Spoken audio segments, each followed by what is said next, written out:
And I think we're live now for Dude, What's the Bid, where we talk about rates. My name's Kevin Hill, here as always with Casey Lorcan over at Farelanes. How are you doing today, Casey? Oh, I'm doing well, Kevin. It's a gorgeous Thursday morning here in uptown Dallas. Mavs got their butts handed to them last night, but no, they that's didn't. all right.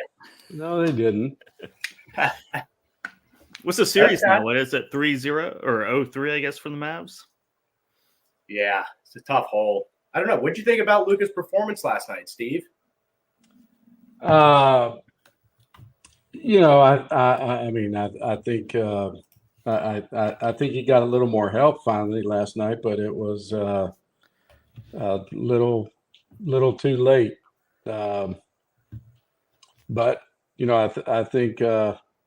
I think it turned into a rough show last night. Unfortunately, I'm not one of those guys that likes to blame referees or umpires or whatever, but nobody wanted to watch, one of the best players in the NBA sit on the bench for the last 4.5 minutes in an NBA Finals game on a classic comeback.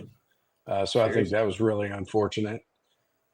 So could have been an all-time classic, and unfortunately, we watched one of the best players in the game sit on the sidelines with the warm-up jersey on. That was really frustrating. It is. That is. If you don't know Steve Wonderwriter from American Diamond Logistics here in the Dallas area, Fort Worth area, is joining us today. Thank you, Steve. Yeah, you bet. Good to be here. Yeah. We're going to talk about some rates today. So everyone's talking about the market. Is the market turning? Are we showing lives? Are we seeing lives? Signs of lives, I should say, in the market. So that's what we're going to kind of focus in on here today. And Steve, since we have you on the show, what's the market doing right now? It's still kind of hard to tell. We're still seeing some swings back and forth a little bit. We see some signs of life, and then we see some pause, so to speak. But generally speaking, we're still waiting for that, for that jump in the market. We feel like it could be coming. There are some signs where the market seems to be tightening. We have had some of our carriers that some of our larger carriers that seem to be tightening up a little bit. We are about 30 to 35% of our business is on dedicated projects, and some of those carriers have indicated some tightening, which is potentially some good signs. But on the transactional market, it seems like the rates still seem to be a race to the bottom. So we're still waiting for that next jump. Interesting. Do you think it's the our shippers realizing, hey, maybe we've had enough pricing power for a little over 2 years now, and maybe it makes sense to start doing a little bit more of the dedicated or contract stuff, and that's crunching that capacity that you guys are hearing from, or maybe something potentially. I think a lot of shippers are still trying to make up ground for for their budgets that were busted during COVID. I think they're still trying to take advantage of the market, and that means more on the transactional side rather than getting into dedicated scenarios. But do I think that could change? Potentially, but I don't see that changing yet. We haven't seen that just yet. Are you seeing Yeah. any seasonality return to the market? Or are you seeing a good seasonal pattern? We have in the southeast. We have some of it was short lived, but we have not seen it here locally like we used to in the past. So supply has just been overabundant, and so it hasn't been affected like it used to. Um, but we did see it in the southeast for a few weeks. That was late May, early June. Um, we did see it. We did feel it. We've got some consistent freight in that area, and our pricing went up like 30%, and that lasted probably 3 weeks, and then came back down. Um, but we did feel it out there. But as far as locally here in Texas, we have not felt it just yet. Yeah. So, tell us a little bit about Yellow Diamond. Kind of how you got started, how long you've been around, what you kind of focus in on in the freight market. Yeah, so I graduated from college in 2001, and back then everybody was putting their resumes on Monster, and it was saturated just like the modern day version of Indeed, and I had actually graduated 1 month exactly prior to 9/11, and once 9/11 hit, everything kind of slowed down there for a little while, and my dad owned a brokerage, and he said, "Hey, why don't you come work with me for a little while you're looking for a career?" And that led to 10 years of working with him, and getting to know the freight business. And in 2012, my wife was she was a medical student, and she was starting a practice, and it was just good timing for me to start my own. And I decided to start American Diamond in September of 2012, and it was lightning speed from there. We started in a small office in my partner's in the back of his house, and you fast forward 6 or 7 years, and we were a $5.5–6 million company, and started Navigator TMS and Freight Tracer, and next thing you know, we're a $50 million company, and the sky's the limit from there. Our business model is completely different than mainstream logistics. We do not, we don't solicit business like the traditional logistics companies do. Ours is based on supply chain visibility, and so our salespeople, solicit based off of our ability to tie in the supply chain into one ball of real-time GPS data. Doesn't matter if it's our customer or our customer's customer, and anybody in between. And that solicitation strategy has allowed us to scale extremely fast, and allowed us to be different than mainstream. There's not many companies out there.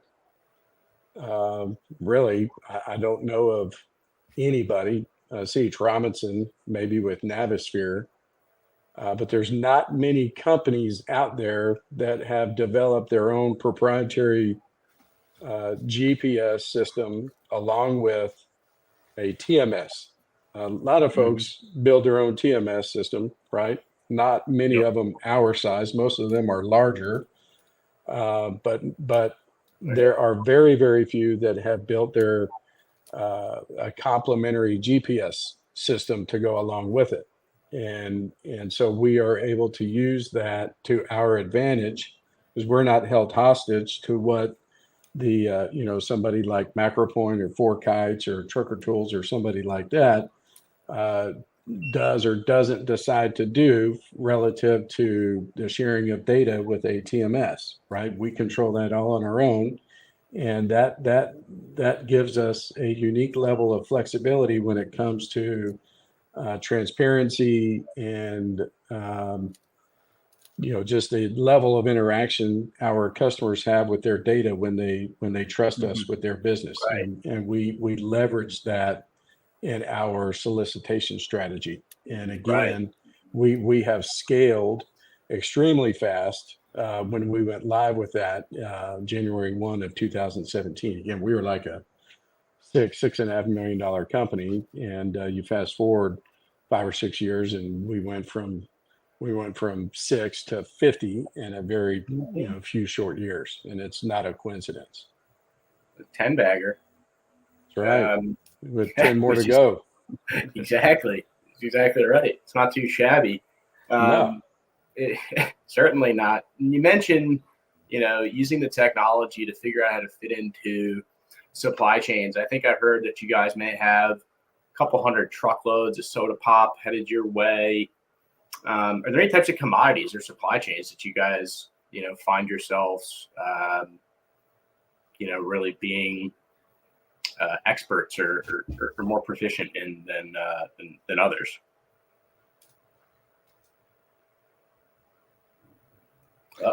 I think Steve might be out right now. I don't see him on the screen or hear him, but that's okay. He'll join us here in a second. He'll get everything straightened out. Let's look at the screen here and look at this slide with all trailer types. And Casey, why don't you explain a little bit about the metrics here? VWAP. We call that VWAP. Is that good? Yeah, nailed it. I think that's what the Wall Street bets guys call it, anyways. Yeah. Roaring Kitty still punching. AMC still bullish on that one. But besides the point, it's the volume weighted average price over the course of that time period, right? So what does that mean? Volume weighted average price.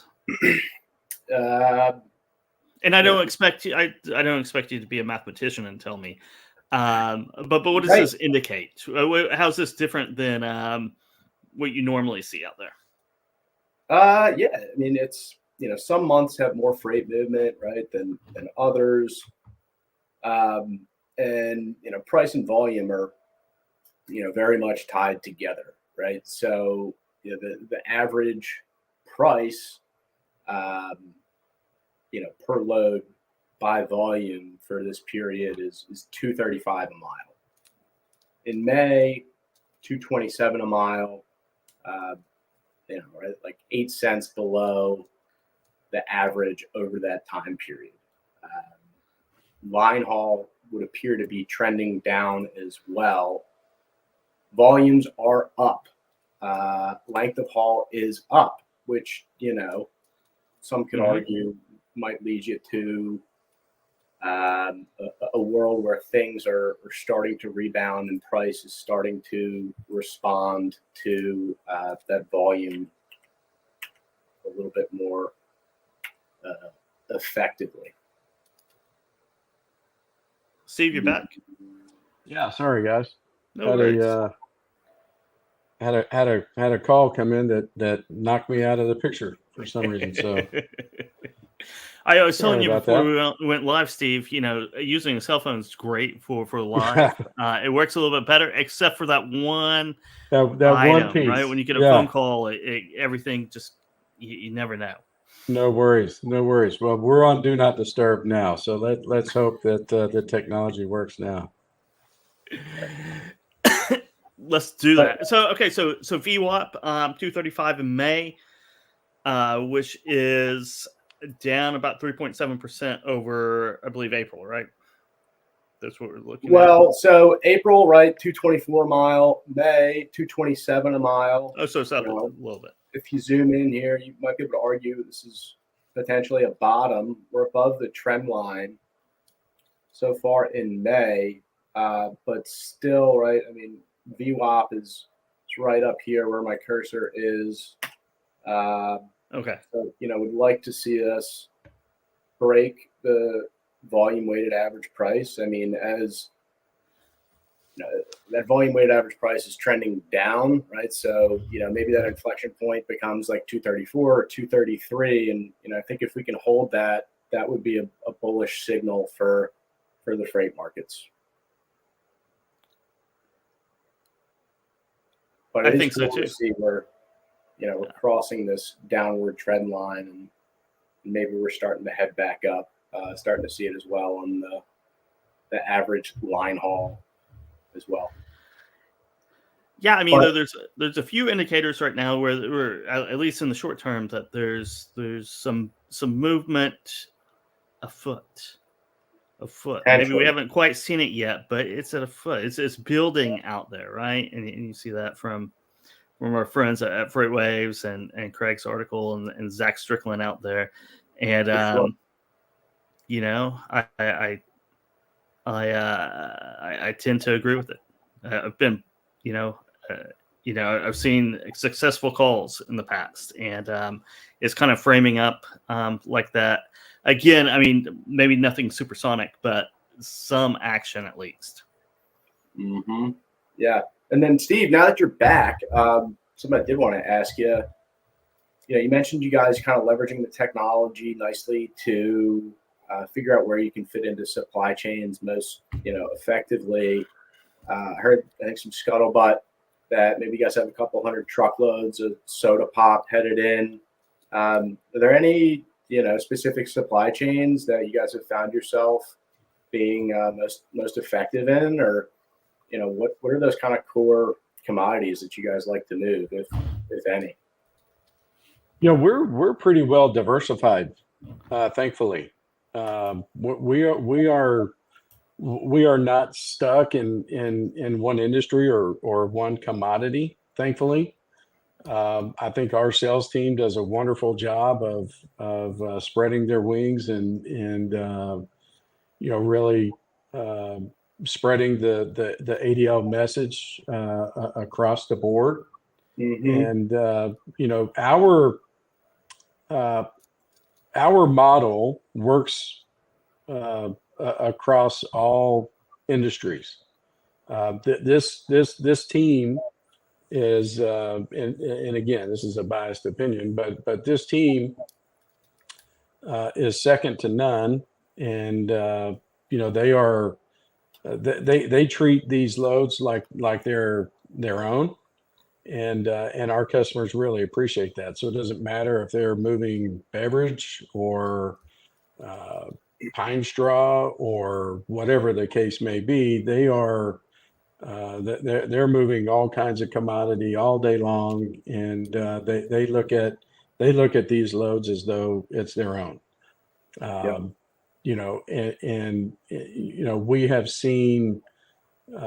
We've seen customers of all shapes and sizes appreciate it. And again, I think our sales team does a good job of really reaching out and communicate our model and our brand to everybody. Right, for sure. On top of the tech, I'm interested to know how you guys like to think about data, pricing data in the market. Super glad, right, that you guys are leveraging the Farelanes data. Sure. Would love to hear a little bit about how you guys kind of leverage pricing intelligence to serve those customers. Sure. So I think over the last several years, probably the last decade or so, maybe a little bit longer, visibility was the number one issue that faced our issue, especially our side of it. And when tools such as Freight Tracer and MacroPoint and FourKites and those folks like that put software in place, I think that issue has been solved, so to speak. And I think what's happening now, the biggest issue that we face is simply a data issue, and more importantly, a clean hygiene data issue. Interoperability. Yeah. Right. There are plenty of data tools out there, namely DAT or Truck Stop or whoever else, and we all we have all used those, and I think we are all ingrained to hear those tools tell us, hey, we have X amount of billions of dollars that we use to compile this data for you. And to me, I'm not so interested in that top dollar number, right? What I am interested in is the hygiene of the data, the integrity of the data, right? And that is what draws me to Farelanes. It is much more effective when my team knows, the data that's not important to me. Could be layover fees or lumper fees. The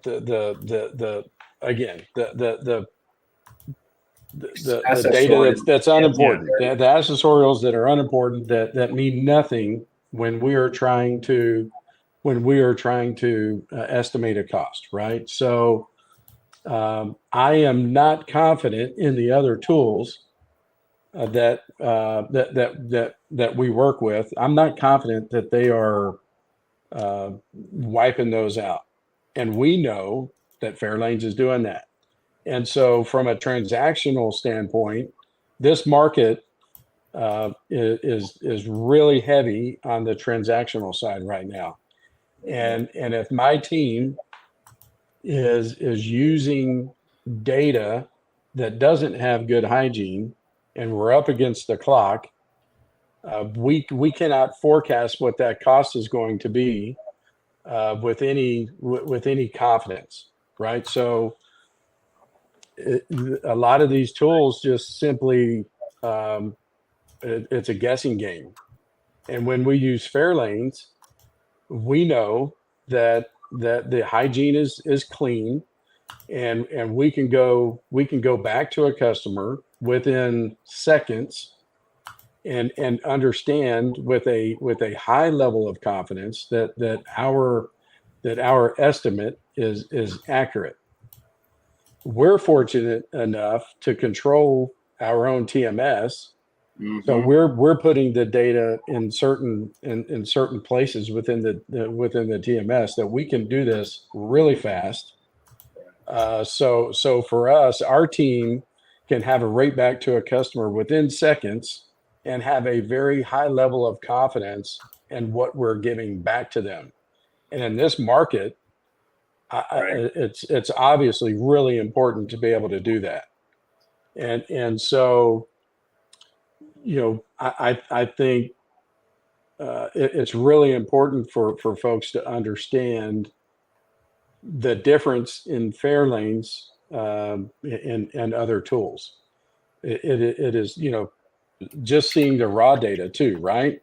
If I can extract the raw data, not only can I have that average in seconds, but if I can pinpoint specific raw examples, I might even be able to dive a little bit deeper and say, hey, this example works a little bit better for me than these others.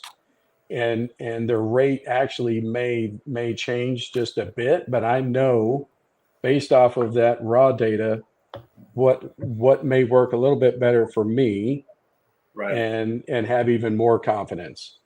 And I'm not aware of any other tool that's going to give you the raw data. And that is a huge point of emphasis for us.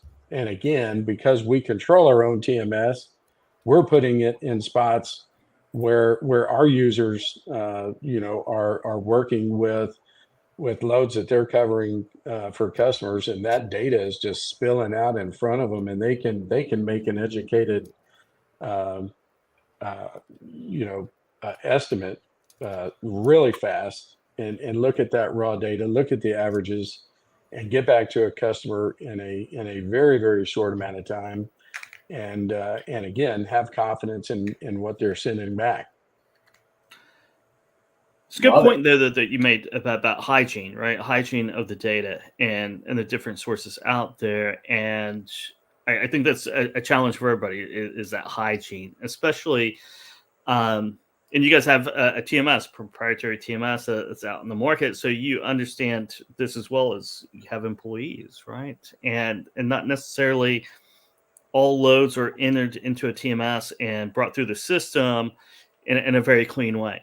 And I know this certainly firsthand because I probably wasn't the cleanest data entry person when it came to loads. I booked them, I moved them. Accessorials were all tied up into maybe the line haul price, right? Other little variables that are just dumped in, or maybe they're split out, or maybe I'm putting together a partial or an LTL load. And I'm running it through a full truckload TMS. And everyone, it seems like every brokerage, right, is a different entity, and they have different ways of working around issues that they need for their finance team, their accounting team, yada, yada, yada. They have their workarounds, and separating that out, cleaning up to get a true rate has been a challenge for anyone in the pricing game, I think. And Kevin, what you're describing is the biggest issue that some of these other tools face. Mm-hmm. I mean, imagine working with billions and billions of dollars from what I think we can all safely assume is hundreds of different data sources. Yes. Right? Mm-hmm. With none of them being filtered in any well, you have hundreds of different data sources, right? Then you have probably tens of thousands of different users inputting that data into those and sources. I'll take the right? over on that. Yeah. Yeah. I mean, it is nearly impossible, but understand those other companies, right? Those other pricing companies, they have to market themselves in a way that that kind of that flies over the radar mm-hmm. of a typical user like ourselves, mm-hmm. so that we don't fully understand. And I'm not talking negative about them, because they have a nearly impossible task at hand. Uh-huh. It's impossible. You're trying to standardize and index this data, and it's impossible. It's impossible, but you have to present it as standardized as possible. And the more you get into the details of it, the more confusing it becomes. And sure. in the sales game, right? Yeah, and no matter what you're selling, the more complicated it gets, and the more minutia and the details, the tougher it is just to explain. And that's nothing against, because any product or service, right? The more gritty into the making of the sausage as you can get, then the messier it becomes, and it's harder to make a decision. Sure. And for those of us that understand the issues, we would clearly take a tool that has a much lower top line number, right? Say, 10 billion, of lane data, Mm-hmm. but with a much cleaner data set, with a much better filtering mechanism to it. That's much more Yeah. effective than 30, 40, 50 billion or more in lane data, but just, you know, thrown up against a wall from a filtering perspective.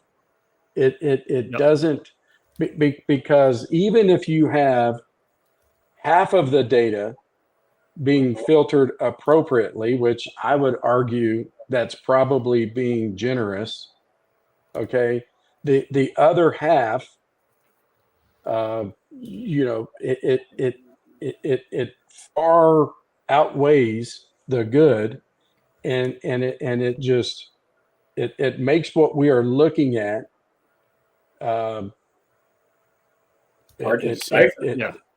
you can't take what you're looking at and do anything with it with any Yeah. confidence. Yeah. Right now, before there were these other tools, and before we understood what the task at hand was, it was great. You know, and we could use it as a baseline and understand, hey, that's a baseline, and let's run some variances from it. Mm-hmm. Right. Um, but now, as these tools start to mature, and you know, I think we are understanding that there are better options, and we can start to train each other moving forward. Mm-hmm. And we understand, I think, just, you know, how beneficial some of this being standardized can be, and you can really, when you have control over the raw data and a smaller data set, that is much more beneficial than huge data sets that we're just Yeah. throwing into a pool of data, right? Yeah. Quality. Go ahead, Casey. I was just gonna say quality, man. Quality over quantity. Quality over It quantity. is. Yeah. It's You a know, maturation of the data, you know, in general, the data that's available out there in logistics and for 3PLs, right? Where you take it 6-7 years ago, as you said, when you're starting out Yellow Diamond, and I got in the industry about 12 years ago. It's just a maturation of the data over time, and the better quality that everyone's getting as we evolve into you know, more transparent or better market. absolutely. And where we are today is going to pale in comparison to what we understand and what we're able to do 6 months from now, and then six Yes. months from then. But it's really important that we, you know, that we continue to evolve and understand the issues. And I think Fairlanes is an entity that really cares about the data, and to me, as a user, that means a lot. And just being able to trust the people that are controlling the data, I know that I can put it into my team's hands and say, trust it and benefit from it, and let's go dominate. Because I can't tell them that with some of the other tools that are out there. I can tell them, hey, use this as a baseline and let's run some variances from it. But I can't say go dominate from it. There's a difference. And Yeah. it's really important to understand the difference. It is. It's definitely it's tough, but it's very important to understand the difference in that. So American Diamond, you have your proprietary TMS, right? Is that something that's out on the market as well? It is. Yeah, we have just grown organically. we were going to use the American Diamond sales team to scale the technology, but American Diamond grew so fast that we just did not have the time or the bandwidth, and so it just kind of happened organically. um, and I'm biased. I think I think we're one of the very few tools that is out there that has a sister GPS tool to go along with it. I hesitate to say the only, because I'm sure I'm not naive enough to think there's not something else out there like it. Again, I'm not aware of it. There could be something out there. And what's the But GPS product called again? Freight Tracer. Freight Tracer. Okay. hmm Very good. So I think our users that are on it, they understand just what American Diamond does, and that is it's more than technology. It really turns into their business model. It's not just the TMS and GPS tool that they use. It really has to be their business model that they buy into, because it's not just a traditional logistics solicitation message that they have where it's, hey, my name is Steve and I'm a great guy and Mm-hmm. I've got great carrier relationships and great rates. I'd love the opportunity to work with you. That's old school. And if you use this software, again, the solicitation is completely different. Mm-hmm. And that's why we developed it in the first place. And we wanted different. Mm-hmm. The companies can be successful in using that type of strategy, that type of business model, but I always equate it to a salmon swimming upriver. There's bogeys all over the place when you do that. So we wanted different. We wanted cleaner water, and we felt like technology was the avenue to allow us to achieve that, and bringing the visibility into the supply chain for each one of our customers was the way to achieve it. Uh, Thankfully, over our nearly 12 years of doing this, we've had some fantastic people that have helped us along the way.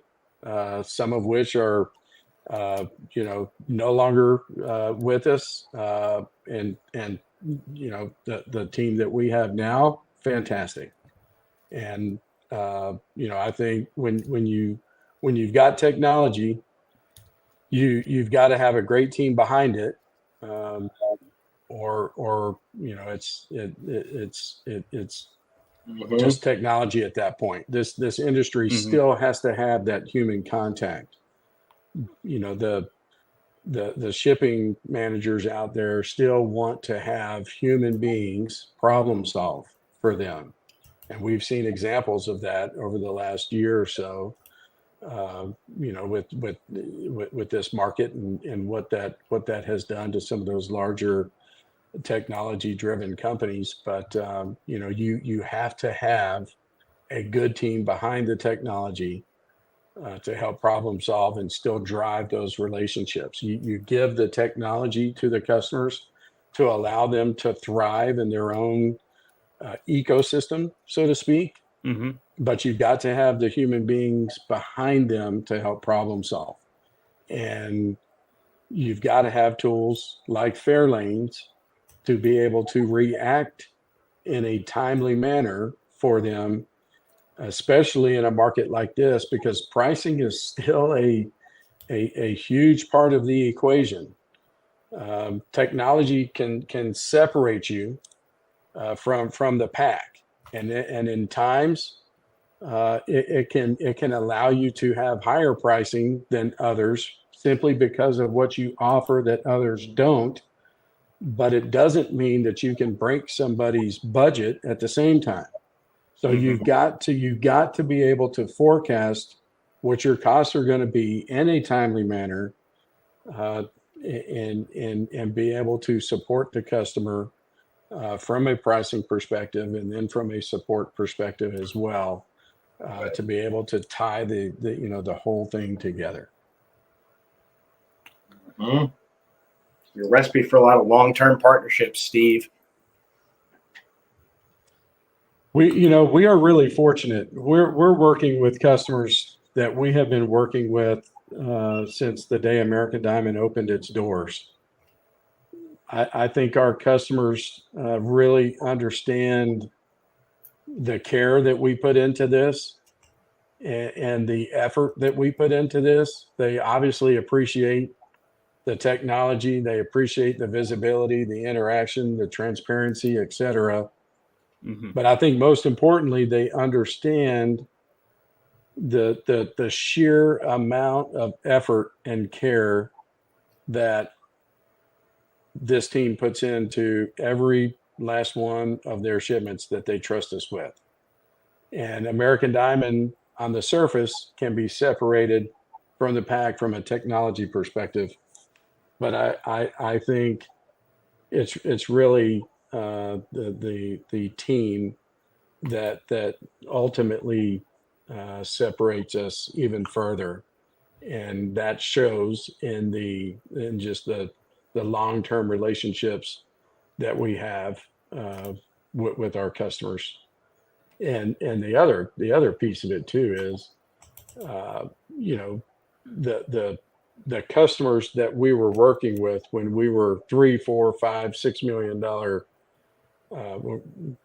company. We had no business working with some of those folks at that stage of our existence, but they saw our potential and have stuck with us, and quite honestly, they've been rewarded for it, as have we. And now we're a household name. We are a top 150 3PL from a revenue perspective, and we've done it the old-fashioned way. We have no outside money. We've done this. This is all self-funded, and we built this technology out of our own pocket, out of our own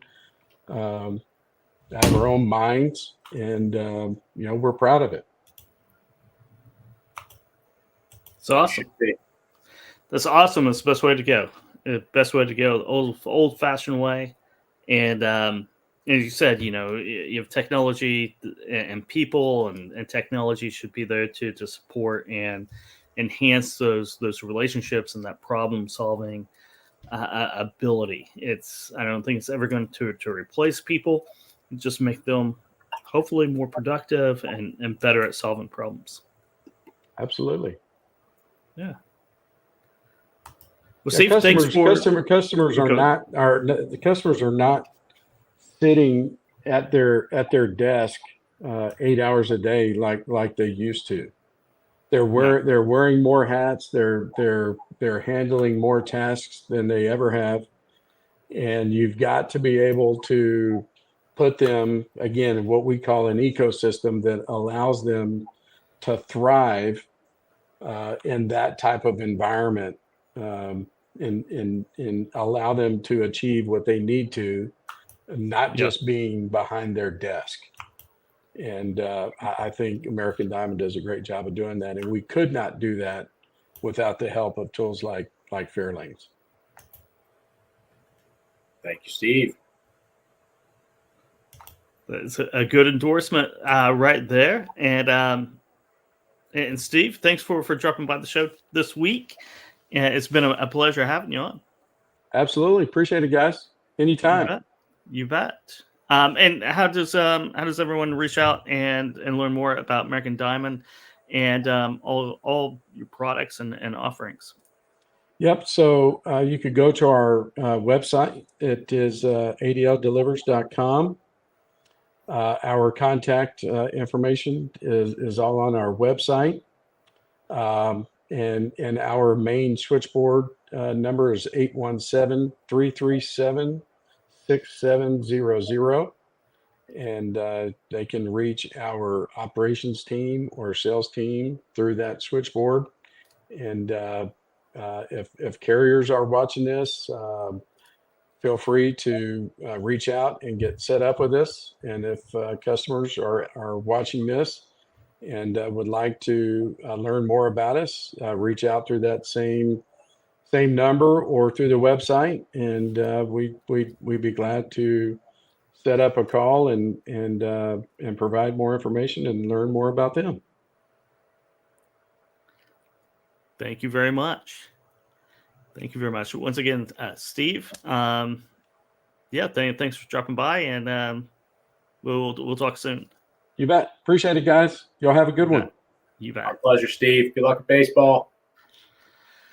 So, Casey, any parting words? Any parting words?